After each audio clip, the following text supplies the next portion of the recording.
Okay. Hey everybody. I just wanted to get on here because I just watched that the movie Acrimony. I don't get to watch TV too often because I'm always doing something. But anyway, the movie, it really, I was touched because I know that a lot of women go through things like that, and I know that a lot of them don't come out that good in the end. But that is a really big issue. And um I could say that this is one of the reasons why we shouldn't be pushing our girls to just get out and get married. Why would you want your daughter to take what she has or what you left for her and go and try to build up a man? A man should already have what he should have coming into a marriage. You shouldn't have to go out and try to create or build a man, off of what you had, and then you end up with nothing. You wasted all these years. Even if he does end up bringing you something back like he did, that it still wasn't enough. And um, I was talking to my sister about it, and she was saying that he was a good man in my eyes, because now my sister is 22, I'm 33.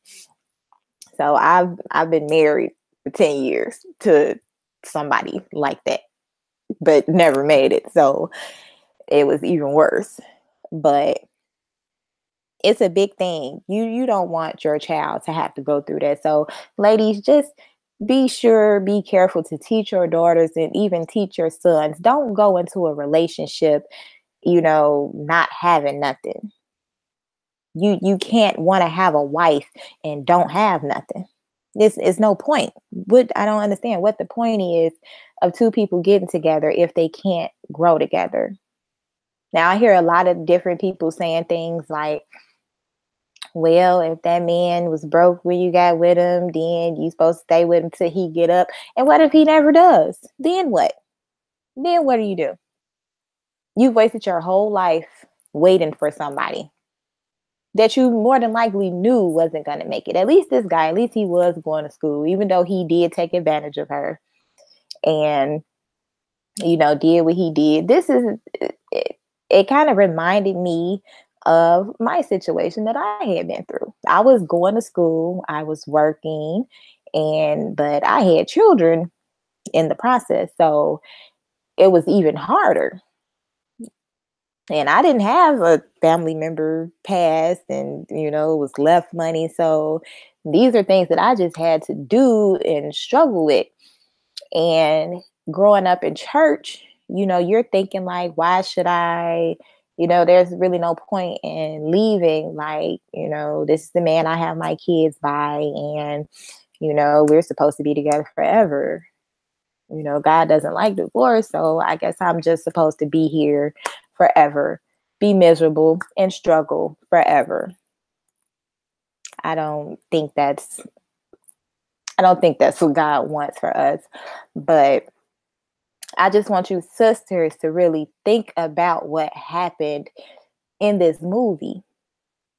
So they were both in school, but they both came from different backgrounds. It seems like her mother, you know, they were really close, and apparently the mom had things set up to where if something did happen, they were taken care of. Now him, on the other hand, he lived in a RV in the parking lot of his aunt's house. Now I'm not saying there's nothing wrong with that. Now everybody has to grow from something, but you see things before they happen. A lot of us try to get past that because most of us are givers. As women, we're nurturers, and we're just always giving. But so after that point, she knew he didn't have anything, and because she knew that she had it, she felt like she should help him, so she did. Now the way that he was talking, and I keep hearing this, and you can tell that all these men have the same type of spirit. This is why you have to be careful and discern the people that you're dealing with. Every single man that I've encountered or I've heard somebody talk about or seen on the move, all these men have the same exact type of characteristics. So there's no way that you should know what type of man you're dealing with or about to deal with. So ladies, just stop making excuses for people. Stop making excuses for yourself. She was saying things like, I was stupid, so it's my fault. Yes, it's most of the time it's our fault. And her craziness, like this, that really it hit home, because I remember going out doing crazy stuff, get my girlfriends, we hop in the car with bats and rocks and just all kind of crazy stuff. And like we were staking out people's houses, and it's all for nothing. For what? For what? So she's told the man that she has this money that her mom has left her, and now he's become a leech. He's sucking her dry. And a lot of ladies, y'all, it's tax time. Y'all better get it together. If you ain't got nothing and you finna get that little money, you better take that money and do something with it. Don't let that man be talking about he gonna flip your money. You better go do something with it. You better go invest in something. Go invest in you, in your own business. Do something. Go give to the homeless, to the needy, somebody. Don't give to no man that you know is not going to help you in the end. And I want to see what everybody has to say as far as when you do have this type of relationship. A lot of people tell you, he's gonna make it, he's gonna make it, he's gonna make it. But here's the thing.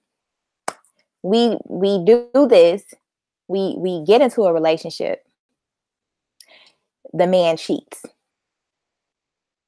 Then there's this distrust. Like I see it right now. I don't ever want to have to be in another relationship to where I have to look back, or feel that pain. I just don't feel like I should have to go through that. I know people, like I said, my ex has told me that I wanted to live a fairy tale life. Okay, well, so be it. I don't like drama. That's just what it is. I don't like drama. So if a relationship starts in drama, I just feel like it's gonna end in drama. So yeah, so I don't know, that this movie just it really, like, I had to shed a tear because I felt it. And she went through almost 20 years of her life. And I know there's women that have done it even longer than that. And it's like, when does it end? Like, the elder women would tell you, like, just stay, stick it out. It's gonna get better. But what if it doesn't? Then what do you do? Then you out here looking crazy, acting crazy, because somebody then told you to stay with somebody who you knew wasn't good for you, or knew wasn't going to take you to that next level in your life. Like, how many years are you supposed to struggle with somebody? Why do you ladies feel like it's a necessity to have to struggle with your man? Now, I hear a lot of people saying, like, what is marriage supposed to be? Is it about love, or is it about business? First off, I don't want to be in a marriage with nobody that I don't love. We're not living how we were living in the land. Now, people will try to say, and I even know how it went. The father would give the daughter to the husband, but the husband had to show himself approved to even get that daughter. So all the things that people are saying, like they just want to get married, like, no, you have to be sufficient. You have to be sufficient enough to take care of yourself first, then your partner, and then when children come into play, then what? So you're going to work two jobs. You're going to struggle, you're going to stress out. Every day you get up, you look at this man, you got evil in your eye because you know he's not doing what he's supposed to be doing. But yet you let him stay. Then he's moved into your house. He's driving your car. Like how much are we supposed to take as women, when it comes to a man and us struggling? People just say that, oh, it's gonna happen, but it doesn't have to be that way. Ladies, are you teaching your daughters what it is to be in a relationship? Are you teaching them how to go about courting with somebody, how to spend time with somebody and get to know them, as opposed to spending time at someone's house and in their bedrooms watching? Like, teach your children to get out. If the person that's trying to get with you doesn't want to take you anywhere, doesn't want to do anything outside of being in the house, then leave that person where they at, because that's where they're gonna be at, in the house. And while you're trying to live your life, they're going to try to keep you in the house, or you're going to be working 2-3 jobs trying to take care of them. So I'm just saying, ladies, we need to get it together, because that stuff like that is very real, very real. And then the point that got me was, like I said, my sister said that he was a good guy. Now, in between time, he didn't cheat, but when she found out he was cheating, the girl Taraji, she drove her car into his RV, knocking it over. She knocked it all the way over. She hit it 2 times, and she was bleeding out her nose. Ended up having to go to the hospital, and she was 21 at the time, and ended up having to have a full hysterectomy. No children now. So now you're feeling this guilt because you know that you're the reason why this happened to me, but it's not. I just didn't think, like, stuff like that. I don't think it's out of love. It's just out of guilt. So now I'm gonna stay with you because I know, you can't have kids, and it's all my fault. All of this is my fault. I done bought you a car, and you done went cheated with this woman and caused me to lose my whole insides. And it's just crazy to me. So he done promised this woman all these things. And he was a very smart guy. And there are men like that, they have a lot going on, and they do end up eventually making it. But you need to do that by yourself. Don't drag nobody along with you, making them pay your way. It's not right. Not a woman, not as a man. Now, if that's what you want to do as a woman, then that's on you. I just don't feel like that's a woman's place. If anybody want to comment, then please do, because I'd like to hear your opinions. But I just don't think that's a woman's place.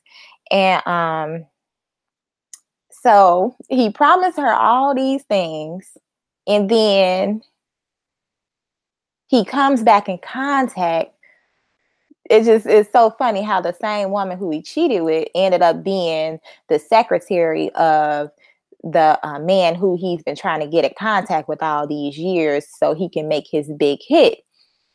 And when he finally does, the woman leaves her wallet in the car. So she finds out that he's been talking to her. She thinks he's cheating, but he's not. But why even meet up with this woman who caused so much turmoil in the both of you guys' lives? Even though it didn't happen constantly, but that one time caused a really big rip in their relationship. So, and I'm just knowing how I feel, if I had somebody and you gonna talk to the ex or the person who you were trying to sneak and geek with, and then I find out about it and you done did it again, like it's more hurtful.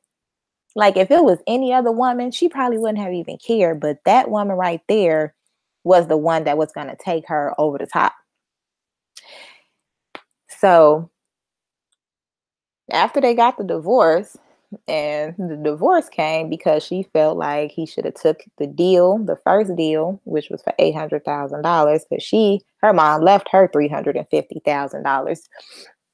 But she felt like he should have just took the deal. But I understood what he was saying. Like, he knew he could get way more. So she ended up divorcing him at this point, because at this point, her sisters and husbands had helped him to get a job, because he had ended up making her have to did a mortgage to her mom's house, which was paid for, and the house was going into foreclosure, so he had to get some work. So the sisters and their husbands came, and they had him working with them. They ended up losing their biggest client because of him. And I've had this done too. I've had, my a couple of my exes working with my uncles, family members, and like, they will just make you look so bad and you just feel so stupid. So she finally divorced him, and after the divorce, the woman they end up settling a bigger deal. And then he ends up being with the woman. Now, at that point, if you really loved me, and he came back and told her, he came back and gave her $10 million. But if you really loved me, you would have tried. Like she said, he didn't fight for her. He didn't care at that point. Like, oh, well, whatever. She divorced me. So what? But I feel like he should have been fighting for her. At that point, he had all the money. He had everything that he needed at that point. So why not go back and try to get your wife back? But it was never about that, because like she said, he never loved her. And this happens so many times. But you have to take into consideration too, when God is trying to tell you something. When he puts things in front of you like that, you have to know when to let go of things, because everybody that comes into your life is not meant for you. Some people are simply for a season. So you just have to be aware of the things that are going on around you, and be able to take a step back. So that was just my little rant on that, because that just really touched my heart, because you see it going on so much, especially with the part of him. She said that he was a con artist. So what part of him made him a con artist? And it's just the simple act of suggesting things to someone that they shouldn't even be doing. Like the fact that her mother had just died and you're gonna have sex with her. That was wrong in itself. It was just, you took advantage. And a lot of people go through this. This is an everyday thing. And I just want to give some encouragement to those who might be going through it. Just keep your head up. If you need to talk to anybody, you guys, you can email me, sisterforsisters@gmail.com. But we need to stick together, but you have to be able to get away from yourself, because if you don't want to help yourself, nobody else can help you. But thanks again, everybody, for watching. Talk to you later. Peace.